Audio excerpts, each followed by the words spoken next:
छोटा भाई है।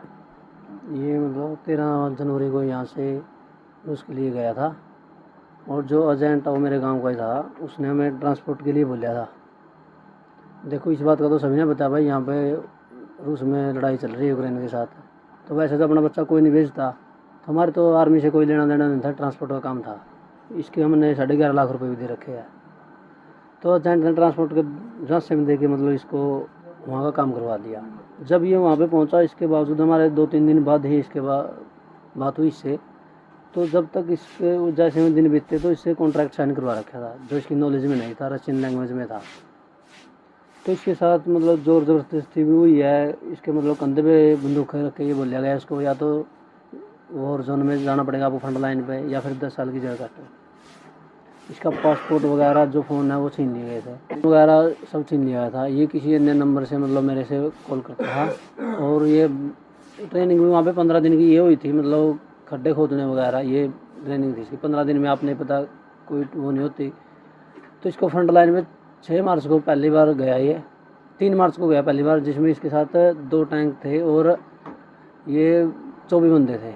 एक टैंक के ऊपर मिसाइल गिरी जैसे कि उसके तो मतलब सभी बंदे डेथ होगी।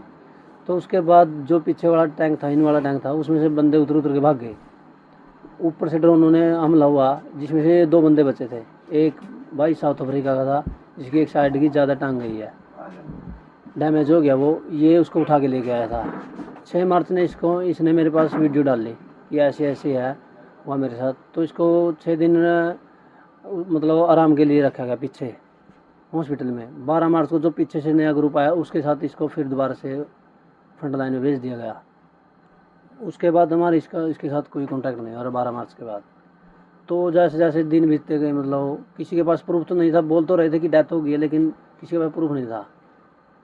तो हम जैसे जैसे दिन बीतते कि मतलब 21 जुलाई को हमने एम्बेसी में मैसेज डाल लिया, तो उनका 23 जुलाई को हमारे पास रिप्लाई आया कि इसकी डेथ हो गई है, लेकिन उनको लिखित में नहीं दिया था, व्हाट्सएप पे कॉल पे बताया था उन्होंने।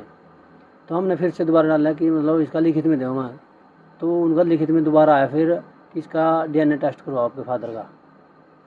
तो उन्होंने डॉक्टरों से बात की, तो वो लिखित में मांग रहे थे। उनको 27 जुलाई को फिर हमारे पास लिखित में आया, इसके मतलब डेथ सर्टिफिकेट है जिसको बोलते हैं हम, वो डीएनए टेस्ट के ज़रिए भी उसका वो होगा।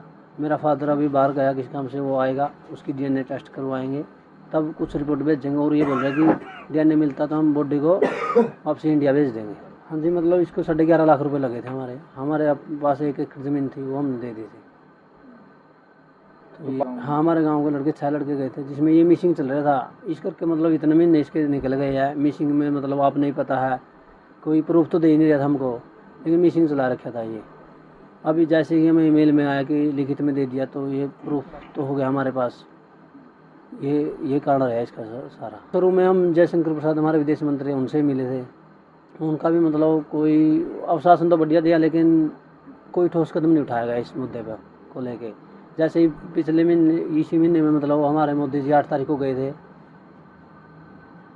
वहाँ पे, तो मतलब वहाँ से भी अभी वीडियो आ रही है। वो करनाल का है शायद एक लड़का, हर्ष लड़का है, वो ये बोल रहा है कि मतलब मेरे पास, उन्हें ये बोल रहा है रशियन आर्मी को कि हमें छोड़ दो, लेकिन वो उसको ऑर्डर नहीं मिला उनको छोड़ने के लिए। वो अभी भी सरकार से यही गुहार लगा रहे कि हमें यहाँ से निकाल लो। रवि पोता है, भाई का पोता, मेरा भाई का पोता। तो कब पता चला कि उनकी डेथ हो चुकी है? ये तो पहला तो जितनी बात सारी भाई ने पोता ने बताई थी, जिनसी बातें सबने रीति बेरा नहीं।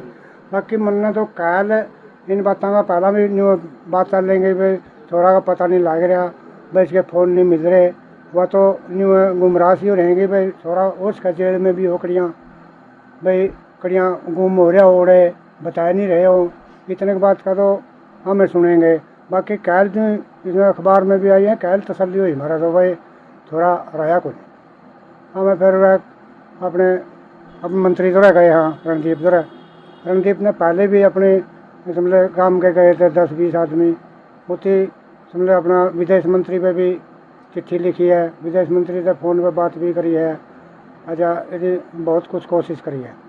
अच्छा, कल भी इतनी कोशिश करी भाई इस पर थोड़ा संज्ञान और ज़्यादा ले हमें, भाई सरकार मदद क्यों नहीं कर रही। वैसे मैंने पहला चिट्ठी दे ली, बाकी फ़ोन पर बात कर ली विदेश मंत्री से, और भाई सरकार मदद नहीं कर रही हमारी, ना सरकार का कोई नुमाइंदा मिला हमारा, ना कोई आया। मेरा पोता अच्छा, क्या कुछ बात हुई है?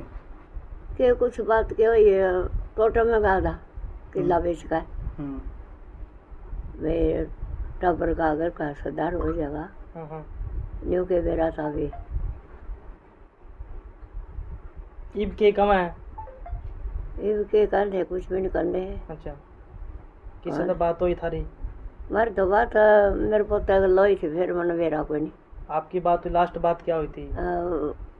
इस 12 तारीख ना पास महीने हो जाएंगे। बात मना रहा आगे कुछ नहीं कहा, नहीं बोला दादी जी ठीक से माँ ठीक सो बेटा, और इसे भाई भाई न रखे ला कर ना तेरा खाना पीना, बोला दादी मेरी ना सोच करा फूल फूल आवे 3 टाइम, मेरे आगे को नहीं बता कर ला। अच्छा, इब के चाहो था हम? इब मैं तो नहीं चाहूँ थी मेरा पोता जी। अच्छा, हाँ, रशिया में एक लड़का रवि था जिसको ना एजेंट के माध्यम से विदेश भेजा गया था, और जो एजेंट मटौर गांव का रहने वाला था और सत्यवान उसका नाम था। इसके संबंध में 102 नंबर प्राथमिकी दर्ज की गई थी और जो मेन एजेंट उसको गिरफ्तार किया गया। एक दूसरा एजेंट भी है हमारे रडार पे जो अभी ऑन रन है, अभी गिरफ्तार नहीं हो पाया है। इसके संबंध में पता चला कि इसको हेल्पर के तौर पे ड्यूटी का काम दिलाने के लिए रशिया भेजा गया था, लेकिन वहाँ पर इसको रिक्रूट करवा दिया गया गलत तरीके से मिलिट्री में। और हमें सूचना मिली है इनके परिवार वालों के माध्यम से कि इसकी डेथ हो चुकी है वहाँ पर, और जो इनके अपने लेवल पे इनके पास मेल वेल फैमिली के पास आई हुई है, और जिसमें डीएनए टेस्ट के लिए उन्होंने कुछ ज़रूरी चीज़ें मांगी हुई हैं, तो वो प्रोसेस में है फैमिली की तरफ से। बट ऑफिशियली हमारे पास कोई आधिकारिक जानकारी नहीं आई है, कोई लिखित में हमारे पास कोई डॉक्यूमेंट रिसीव नहीं हुआ। तो सर जो दूसरा भी एजेंट है वो कब तक गिरफ्तार किया जाएगा? अनकन्फर्म्ड इंफॉर्मेशन यही है कि सेकंड एजेंट रशिया में है और कोलेखा गांव का रहने वाला है।